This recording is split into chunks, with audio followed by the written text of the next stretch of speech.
मुंबईमध्ये कोणतरी बोलला पाहिजे, हो गणपती बसवतो कोपरखेरणा नगरीमध्ये बसतो, जावं आणि बघून ये. तर हे नाव राहिला, तो नाव तसंच आम्ही हेच केला. तेव्हा मंडळमध्ये 15-20 पोरं असतील स्टार्टिंगला. तर तेव्हा आमचे नितीन दादा आहेत, भरपूर लोक आहेत, त्यांनी नाव निवडायचा निर्णय घेतला. तर आम्ही स्वतःचा ढोल एक उघडला, नाशिक ढोल. एरियामध्ये आपला मंडळाचं नाव, गणपतीचं नाव हे खूप चांगल्या पद्धतीने. लोकांना बघायची दृष्टिकोन आहे ना, एकदम धार्मिकच पाहिजे. कुठं कॉम्पिटिशन करतोय किंवा काय करतोय हे नकोच आपल्याला. सजावटीमध्ये तर यावेळेस खरं सजावटीमध्ये लय फोकस केला मंडळाने. ते ड्रॉपिंग तर कॉमन झालंच आहे, पण यावेळी जरा आम्ही महल सारखा सेटअप केलेला आहे. गणपती 10 ऑगस्टला आम्ही आगमन ठेवलंय. 17 दिवस पूर्वीच गणपती आणणार आहे. आम्ही जातो ते कंटेस्टेड एरिया. आम्ही वृक्षारोपणाचा एक कार्यक्रम घेणार आहोत. प्रत्येक संकष्टीला आरती करतो आम्ही. देव एकच आहे, रूप अनेक आहे. की लोक येतात, चांगलं बोलतात आणि सपोर्ट करतात. मी मोटिव्ह ठेवलाय की परत दुसऱ्या वर्षी गेलो तर त्यांना वाटलं पाहिजे हे मंडळ काहीतरी करतोय. टोटल ह्या गोष्टीचं एक 3 ते 4 महिन्या अगोदर आराखडा करतो. 2 पैसे घेतोय आपण, त्याला दिसलं पाहिजे नाही बाबा ही पोरं करतात, खरंच करतात. आणि त्या क्षणी 11 वाजता आम्ही कोपरखेरण्याला पोहोचलो. 11 वाजता रात्री. तरी महिला मंडळ सगळे माणसं जागात, पोरं आले नाही, सगळे रडत होतो आम्ही की नको आगमन करायला. मला खरं काटायतो, गुजबम आहे, खरं सांगतो, ते देवाची कृपाने ते आम्ही गेलो. पण त्या दिवशी आम्ही बोललो की प्रत्येक मंगळवारी देवाला उपास ठेवायचा. तर आजपर्यंत ते कायम राहणार, मरेपर्यंत राहणार. आणि यंदाचं आमचं जे कॉन्सेप्ट आहे हे आमच्या मंडळातील लहान मुलांनीच केले. पण आमच्या मंडळातील मुलं आपलं ग्राउंड लेवलला अजून मेहनत घेतात. वर्गणी असो, सगळ्या गोष्टीला ही लहान मुलं खूप चांगली मेहनत घेतात आणि त्याचाच आम्हाला अभिमान. मग आपण नई मुंबई मानाची स्पर्धा ठेवतो, आर्यन चषक म्हणून. कारण हे मंडळनी मला सगळं काय दिलंय. पुस्तक कधी टाळू नका. जर आपण टाळला होता, आपली पुढची जनरेशन नाहीच करू शकत. काय आमंत्रण देतो, तुम्ही रौप्य महोत्सवानिमित्त सगळ्यांनी आवर्जून या. तर नमस्कार. नमस्कार. सगळ्यात आधी मला तुमच्या मंडळातील तुमचं असलेलं पद आणि तुमची कार्यकारिणी सांगा. मी दिनेश देवेंदर, अध्यक्ष, आर्यन ग्रुप सार्वजनिक गणेश उत्सव मंडळ, कोपरखेरणा, नवी मुंबई. गणपती बाप्पा मोरया, मंगल मूर्ती मोरया, आर्यनच्या राजाचा विजय असो. मी नितीन मोडके, आर्यन ग्रुप सार्वजनिक गणेश उत्सव मंडळाचा तहसीलदार. तर मंडळाची आपली जी सुरुवात, आपल्या आर्यनचा राजा या मंडळाची सुरुवात कशी झाली? मंडळाची सुरुवात दादा 2001 मध्ये झाली आहे. स्थापना केलाय आम्हाला. आमच्या इथं म्हणजे आम्ही एक साधारण 9 वर्षाचे होतो. त्यावेळेस आम्हाला एक कोंडालकर काकी म्हणून आहे, त्यांनी प्रोत्साह केला. तेव्हा आम्ही लहान होतो, गोटी वगैरे भरून. आम्ही चालमध्ये राहणारी पोरं आहेत. ॲक्च्युली आम्ही चालमध्ये राहणार आहे, आमची राहणीमान तशीच आहेत. तर त्यांनी प्रोत्साहन केलं आम्हाला. तर त्यावेळेस 2001 मध्ये आम्ही एक 1.5 फुटाची मूर्ती आणली. रविदादा म्हणून एक आहेत, रवी शिंदे, त्यांची एक 6x6ची जागा होती. 3 वर्ष तिथं गणपती बसवला. त्यानंतर आम्ही गणपती एक साधारण 15x6च्या जागेवर बसवले, म्हणजे गल्ली बोल आहे आमच्याकडे. तिथं बसताना पैशाचा ज्ञान वगैरे काहीच नव्हतं आपल्याला, त्या क्षणी कोणालाच नसतो. तर त्यावेळेस म्हणजे पाणी वगैरे फ्लो व्हायचा, पोरं आपली रिक्षाची मॅट वगैरे घेऊन तिथं झोपायचो, त्यावेळेस करायचो. मग देवाच्या कृपाने आम्ही जेव्हा 7व्या वर्षी बाहेर पडलो, एक मोठा कंपाऊंड आहे आमच्याकडे, मीन्स प्लॉट एरिया असतो, तिथं पडलो. तेव्हा पोरांना ज्ञान आला या गोष्टीचा की उत्साह आपण मोठा करू शकतो. आम्ही बघत चाललो, बॉम्बे पॅटर्न बघितला. नंतर पैसे जेव्हा पोरं काय कामाला काय व्यवसायाला नव्हतेच, तर आम्ही स्वतःचा ढोल एक उघडला, नाशिक ढोल. मग पोरांनी सतत, आता रिसेंटली पदवर आलोय, पण आमची पोरं जी आहेत सगळ्यांनी ढोल वाजून 7 वर्ष पूर्ण मेहनत करून त्या राजासाठी सेवा केली आहे. मग त्यानंतर सगळे आम्ही जॉब, कोणी बिझनेस करतो. मग त्यानुसार आता आम्ही ह्या लॉबी पूर्ण निर्माण केलेलं आहे दादा. तर मला एक सांगा की आपलं हे नाव आहे जे राजा आर्यनचा, या नावामागची प्रेरणा काय आहे? प्रेरणा अशी आहे की दादा, जेव्हा नाव तेव्हा मंडळमध्ये 15-20 पोरं असतील स्टार्टिंगला. तर तेव्हा आमचे नितीन दादा आहेत, भरपूर लोक आहेत, त्यांनी नाव निवडायचा निर्णय घेतला. तर त्या क्षणी चिठ्ठी उडवली आम्ही. तर 5 चिठ्ठी नोंदवले गेलेले. एक ओम साई, जय मल्हार, आर्यन ग्रुप नितीन दादाने लिहून आणलेला. तर नितीन दादाने ते चिठ्ठी उचलली, एक काकीकडूनच चिठ्ठी उचलली गेलेली. तर हे नाव राहिला, तो नाव तसंच आम्ही हेच केला. म्हणून या नावामुळे आम्ही टॅग लावून सुद्धा लावून नाही घेतला. म्हणजे आता सगळ्या ठिकाणी सगळे आजूबाजूचे मित्रपरिवाराचे मंडळ वगैरे आपले कोपरखेरणा सगळे टॅग लावतात, राजा महाराजा, पण आपण नाही लावला ते. कारण निर्णय तसाच घेतलेला, ते त्या क्षणीच घेतलेला आम्ही की जे राहील ते राजाच्या नावाने राहील आणि राजाच्या स्वरूपातच राहील. हे दादा कॉन्सेप्ट आहे आमचा. तर मला आता मंडळाकडून कोणते कोणते सामाजिक कार्य किंवा उपक्रम जे राबवले जातात त्याबद्दल सांगा. मंडळाचं एक ब्रीद वाक्य की पुस्तक वाचून समाजाकडे. तर ते करत असताना मंडळ शैक्षणिक, सामाजिक आणि आरोग्य या 3 विषयांवर काम करत असतं. तर हे वर्षभरामध्ये मंडळ क्रीडा असो, शालेय शिक्षण, विद्यार्थ्यांना आपण शालेय वस्तू वाटप असो, या सर्व गोष्टी, परत आरोग्य शिबिर असतील, रक्तदान शिबिर असतील, अशी भरपूर सामाजिक उपयोगी काम मंडळ करत असतं. आपला जो आर्यनचा राजा आहे तर त्यात सामाजिक बदलीसाठी आपण काय अजून काम कार्य करणार आहोत किंवा करतो आहे? तर वर्षभरामध्ये आपण केवळ गणेशोत्सवापुरता मर्यादित न राहता वर्षभरामध्ये पूर्ण आपण लोकोपयोगी कामं करत असतो. तर ही कामं करत असताना आपण प्रत्येक विविध सेवा देत असतो वर्षभरामध्ये, आणि ह्यातूनच आपल्या मंडळाचं नाव पण होतंय. आणि हे करत असताना मंडळाची वाटचाल हीच खूप चांगल्या पद्धतीने आहे, आणि एरियामध्ये आपला मंडळाचं नाव, गणपतीचं नाव हे खूप चांगल्या पद्धतीने आहे की आपण गणपती उत्सव न साजरा करता लोकोपयोगी कामं जास्त करतो. त्यामुळे गणपतीचं नाव हे लौकिक आहे एरियामध्ये. तर आपण बघतो जसे काही बरेच उपक्रम राबवले जातात, जसं की रक्तदान शिबिर, पर्यावरण जनजागृती. तर याबद्दल आपलं मंडळ काही करते आहे का, म्हणजे काय करते? हा, यंदा आमचा उपक्रम आहे रौप्य महोत्सवी वर्षानिमित्त आम्ही वृक्षारोपणाचा एक कार्यक्रम घेणार आहोत. तर ह्या वर्षी आमचं ते आहे. तर यावर्षी जसं तुम्ही म्हणालात की रौप्य वर्ष आहे, हो. तर त्याची स्पेशल थीम किंवा असं काय आहे का यावेळी सजावटीमध्ये फरक? सजावटीमध्ये तर यावेळेस खरं सजावटीमध्ये लय फोकस केला मंडळाने. हे 24 वर्ष एवढा केला नव्हता, कारण आपली मूर्तीच टोटल प्रभाल बघून 26 फूट 24 फूट जात होती. तर त्यामुळे डेकोरेटरला काम करत नव्हतं यायचं. ते ड्रॉपिंग तर कॉमन झालंच आहे, पण यावेळी जरा आम्ही महल सारखा सेटअप केलेला आहे, नियोजन केलेलं आहे. ते आता चालूच होऊन जाईल लवकरात लवकर. तर आपण जेव्हा बघतो आता रौप्य महोत्सव आहे, म्हणजे थोडंफार एक बोलायला गेलं तर स्पेशल वर्ष म्हणायला लागेल. 100% स्पेशलच आहे. त्याच्यासाठी आता सजावटीसाठी किती दिवस लागतील? सजावटीसाठी प्रॉपर 1 महिना लागणार आहे. तर मंडप तर 1 ऑगस्टला आम्ही टाकणार आहे, त्या दिवसापासूनच चालू होऊन जाईल काम. गणपती 10 ऑगस्टला आम्ही आगमन ठेवलंय. 17 दिवस पूर्वीच गणपती आणणार आहे, कारण एकदा गणपती बाप्पा आल्यानंतर, श्रीची मूर्ती आल्यानंतरच त्या गोष्टी होणार. कारण आम्ही राहतो ते कंजेस्टेड एरिया, ते तुम्हाला सांगितलं की आम्हाला एरिया मोठा नाही भेटला. जे राहिलाय ते कृपानी राजाचे तेवढं राहिलं, त्याच्यामध्ये पण आम्ही एकदम चांगलाच करतो. तसेच तुम्ही मित्र आहे लालबागचे आमचे विराज दादा सुद्धा ते आहेत, ते प्रत्येक वर्षी येतात. आणि 2017 मध्ये जेव्हा मूर्ती आणली अंधेरीवरून, आम्ही कुर्ल्यावरून आणायचो, जेव्हा अंधेरीवरून पहिला मोठी मूर्ती आणली, तर आपलं एक मंडळ आहे की त्यांनीच 3 झांज पथक, बँजो, एकदम महाआगमन सोहळा केला. आणि त्यावेळेस लालबागचे प्रसिद्ध पराग सावंत दादा 3 वर्ष ते आमच्याकडे सल्ला घेत होते. ते पण नितीन दादांनी कॉन्टॅक्ट करून दिलेला, त्यामुळे त्यांनी व्हिडिओग्राफी केला. त्यांची आजही व्हिडिओ त्यांच्या युट्यूब चॅनलवर आहे. तर पहिल्यापासून आपला असंच होतं की म्हणजे लोकांना बघायची दृष्टिकोन आहे ना, एकदम धार्मिकच पाहिजे. कुठं कॉम्पिटिशन करतोय किंवा काय करतोय हे नकोच आपल्याला. आम्ही असं आहे की 12ही महिने विचार करणारे पोर आहेत आम्ही.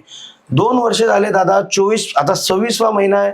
प्रत्येक संकष्टीला आरती करतो आम्ही प्रत्येक. आणि गणपती यायच्या अगोदर, आता ह्या तर रौप्य महोत्सव आहे, तर पहिल्यापासून ऑलरेडी आमची सगळ्या गोष्टी चालूच होते चर्चेमध्ये. तसंच आपल्या सगळ्यांना आम्ही टचअपमध्ये राहतो. कुठलाही जुनं कोण पथकवाला असो किंवा डेकोरेटर हो किंवा मूर्तिकार, ते कधीही आपण बदलत नाही. कारण बॉन्डिंग अशी आहे, आज पहिल्यांदा तुम्हाला भेटलोय, मी बोलतो पुढच्या 50 वर्षात तुम्हीच असणार आमच्यासोबत. 100% नाही बोलतो, कारण आमची बॉन्डिंगच तशी आहे. आपण लोक तोडायला बघतच नाही, लोक जोडायलाच बघतो. आज आमच्याकडे विराज दादा आहे, ते भेटले आम्हाला, देवाच्या कृपाने 4 वर्ष झालंय, तरी आम्ही सोबत आहे त्यांच्या. हेच आपलं आहे. आमचा एकच मोठं दादा की बाप्पासाठी काय लागेल ते करावा. देव एकच आहे, रूप अनेक आहे. आपण कुठेही जावा, आज छोटा मूर्ती आहे किंवा मोठा आहे ते नाही, देव देवच असतो. आपण जेव्हा गणपती काळात, गणेशोत्सव काळात मंडळाच्या द्वारे कोणते कोणते कार्यक्रम राबवले जातात? यंदा आपण पूर्ण 10 दिवस विविध सामाजिक उपक्रम ठेवले. त्यामध्ये शालेय विद्यार्थ्यांना वाटप असो, आरोग्य शिबिर असतील, रक्तदान शिबिर असतील, वृक्षारोपण असेल. आपण मंडळाच्या माध्यमातून एक असा उपक्रम केलाय की आपण 10 दिवस संध्याकाळी जी लोक येतात आपल्याकडे, तर त्यांना संपूर्ण 10 दिवस नाश्ता, जेवण असं. गेल्या वर्षी आम्ही 5 दिवसानंतर केला होता, पण ह्या वर्षी आमचा उपक्रम आहे की 10 दिवस पूर्णतः करायचा. म्हणजे हा एक एरियामध्ये खूप, आणि क्राऊड पण असतो त्या गोष्टीला, की लोक येतात, चांगलं बोलतात आणि सपोर्ट करतात. तर आपण जेव्हा बघतो की आता मंडळात सगळ्याच वयोगटाची मुलं असतात, म्हणजे सगळेच लहानांपासून वयोवृद्धांपर्यंत, तर त्या सर्वांचा सहभाग तुम्हाला कसा लाभतो? मंडळाला 24 वर्षापर्यंत आपण आता सेवा करतो. आता आपण 25व्या वर्षापर्यंत पदार्पण करतो. मंडळ 25 वर्ष जुनं आहे, एरियामध्ये बरीच लोक आहेत, वृद्ध लोक आहेत, बरीच लोक सामाजिक क्षेत्रातील लोक आहेत, सगळी लोक चांगल्या पद्धतीने सपोर्ट करतात आणि मंडळ हे नावलौकिक असल्यामुळे विविध क्षेत्रातली, राजकारणातील असतील, व्यापारी लोक असतील, चांगल्या पद्धतीने सहकार्य करतात. त्याच्यामुळेच आपला हा गणेशोत्सव चांगल्या पद्धतीने चालू. इथे लहान मुलांसाठी स्पर्धा किंवा कार्यशाळा घेतल्या जातात का? जातात ना. 10 दिवसामध्ये लहान मुलांसाठी आम्ही ड्रॉइंगच्या स्पर्धा असो, लेखनाच्या स्पर्धा असो, विविध स्पर्धा मंडळाच्या माध्यमातून होतात. तर आपण जसं बघतो की कुठचाही उत्सव आला की त्याच्या मागचे चढ उतार असेल किंवा काही असेल, मेन म्हणजे त्याच्यातली असते की त्याची प्लॅनिंग, प्लॉटिंग बरं. आणि त्याचा निधीचं आयोजन. तर तुम्ही ते कसं करता? निधी म्हणजे आम्ही टोटल म्हणजे ह्या गोष्टीचं एक 3 ते 4 महिन्या अगोदर आराखडा करतो की किती गोष्टी आणि प्रमाण म्हणजे मंडळाचं आपल्या मूर्तीपासून ते डेकोरेटर पासून सगळ्या गोष्टी, जे आपल्याकडे आगमन असेल, वाद्य पथकं येतात, प्रत्येक गोष्टीचं नियोजन करतो आणि त्या पद्धतीने आम्ही कलेक्शन असो, मुलांचं कलेक्शन असो, बाहेरील आपल्याला जे वर्गणीदार आहेत त्यांच्याकडून चांगला सपोर्ट असतो मंडळाला. या गोष्टीचं सगळं मिळून आम्ही सगळं कॅल्क्युलेट करत असतो. तसंच प्रत्येक वर्गणी देणगी देतात. आगमनाच्या वेळेस सत्यनारायणच्या बरोबर त्यांना स्वतःहून समोरून जाऊन प्रसाद द्यावा किंवा त्यांचा सत्कार करावा, हे 100% आम्ही करतो. आम्ही सेक्टर वाईज राहतो, तर 15, 16, 17, 18 मध्ये सगळे जे मोठे छोटे सगळ्यांना आपण हे बॅक करतो. हे हे हे मी मोटिव्ह ठेवलाय की परत दुसऱ्या वर्षी गेलो तर त्याला वाटलं पाहिजे हे मंडळ काहीतरी करतोय, हा मंडळ समोरून येऊन बोलतोय. पाठपूजन सोहळा होता, 100 कार्ड पत्रिका छापलेले सगळ्यांना वाटून आलो. भले अर्धे लोक नाही आलेत, पण आपला काम आपण करावा. हे मोठं मंडळचा की कोणाला दुखवायचं नाही, की 2 पैसे घेतोय आपण, त्याला दिसलं पाहिजे नाही बाबा ही पोरं करतात, खरंच करतात आणि ते बघतच येतात. आता वर्गणीला गेलो तर समोरूनच बोलतात, हा आर्यन ग्रुपवाले आले, पोरं आलेत आपली, असं. तर हे सर्व करताना मंडळाला कोणत्या अडीअडचणींचा सामना करावा लागलाय किंवा करावा लागला? ऍक्च्युली एक गोष्ट आहे, कशा दादा इमोशनली ऍक्च्युली ते 2018ला जेव्हा अंदरून मूर्ती आणत होतो तर टोईंग व्हॅन थ्रू आणत होतो, तर त्यावेळी मूर्ती क्रॅक झाली पोटापासून. हे लय दुःखदायक होतं आम्हाला. दुःखदायक म्हणजे आगमन होता 7 वाजता, पराग दादा त्यावेळीचे होते, तर त्या क्षणी 11 वाजता आम्ही कोपरखेड्याला पोचलो. 11 वाजता रात्री. तरी महिला मंडळ सगळे माणसं जागात, पोरं आले नाही. आता दुसरे विचारतात, पण ऍक्च्युअल काय झालं ते आम्हाला माहिती आहे. तर क्रॅक झाला, वाशी ब्रिजवर पोचलो आम्ही, या मार्गे येत होतो साकी नाक्याच्या, तर सगळे रडत होतो आम्ही की नको आगमन करायला. मला खरं आठवतो, गुजबम आहे, खरं सांगतो, ते देवाच्या कृपाने ते आम्ही गेलो, पोचलो मंडपापर्यंत. आम्ही नाचलो सुद्धा नाही, पण सहकार्यामुळे रात्री 2 वाजता पण आगमन झाला. पण त्या दिवशी आम्ही बोललो की प्रत्येक मंगळवारी देवाला उपास ठेवायचा, तर आजपर्यंत आहे ते कायम राहणार, मरेपर्यंत राहणार. ते राजाची कृपा आहे, आजही आहे, उद्या आहे, असू द्या. त्यानंतर कधीच काय झाला नाही. तो राजा व्यवस्थित होतो, व्यवस्थित विसर्जन सुद्धा करतो आम्ही. मंडळात आपण जसं बघतो, जसं आपण बोललो की वयोवृद्ध किंवा हे ते तरुणांचा एक वेगळी जोश असतो, जल्लोष असतो, तो कसा तुम्हाला साथ देते? तरुण मंडळी कशी साथ देते? मुळात आपल्याला गणेशोत्सव साजरा करत असताना ही 70 ते 80% मुलं ही तरुण असतात आणि प्रत्येकाचे विचार असतात. ते प्रत्येक मंडळ हे कसं सर्वांचं आहे आणि प्रत्येकाचे विचार, प्रत्येकाची गणपतीकडे, मंडळाकडे बघण्याचा दृष्टिकोन हा चांगला असतो आणि प्रत्येक जण चांगल्या विचारानेच मंडळात येत असतो. प्रत्येकाचं आपलं कर्तव्य असं आहे की आपण मंडळामध्ये येणाऱ्या प्रत्येकाचा सन्मान केला पाहिजे. तो भले तो छोटा असो, पण तो त्याच्यातून एखादा जर संदेश आपल्याला मंडळाला चांगला भेटत असेल तर तो मंडळ आपण स्वीकारतोय देखील. आणि यंदाचं आमचं जे कॉन्सेप्ट आहे हे आमच्या मंडळातील लहान मुलांनीच केलेलं आहे. म्हणजे डेकोरेशन असो, हे गोष्ट सगळ्या गोष्टी लहान मुलांनी ठरवल्या आहेत. आता भले आम्ही इथं असो, पण आमच्या मंडळातील मुलं आता ग्राउंड लेवलला अजून मेहनत घेत आहेत. वर्गणी असो, सगळ्या गोष्टीला ही लहान मुलं खूप चांगली मेहनत घेतात आणि त्याचाच आम्हाला अभिमान आहे. आता जसं तुम्ही म्हणालात की यंग जनरेशन इतकी सपोर्टिव्ह आहे, तर हे संघटन तुम्ही जमवून ठेवण्यासाठी काय करता, म्हणजे इतकं स्ट्रॉंग असतं? हे महत्वाचं आहे, तुम्ही बोलले महत्वाचं आहे. 12ही महिने कुठल्याही पोरात सुख असो का दुःख असो, पहिले पोरं उठून येतात, किंवा रात्री असो दिवस असो, काही असो. त्यामुळं आपण कोणाला कुठली आता गोष्टी, आता क्रिकेटर आहे आपले पोरं क्रिकेट खेळतात, मग आपण नवी मुंबई मानाची स्पर्धा ठेवतो आर्यन चषक म्हणून. हे पारंपरिक वर्षानुवर्ष चालूच आहे.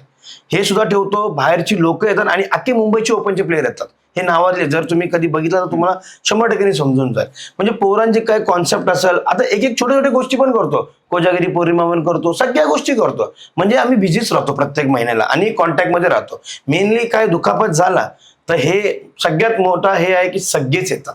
कधी कोण म्हणजे एक्सक्यूज देऊ शकत नाही. सुखात हा एक होऊ शकतो, पण दुःखात तर कधीच नाही. पोरं अशी आहेत. उत्सव साजरा करत असताना सुरक्षितता सुद्धा महत्वाची असते. 100%. तर त्या दृष्टीने आपण काय उपाययोजना केल्या आहेत? सुरक्षितता म्हटलं तर आपल्या ज्या नवी मुंबई महानगरपालिका असेल आम्हाला त्यांचा पूर्णपणे सपोर्ट असतो.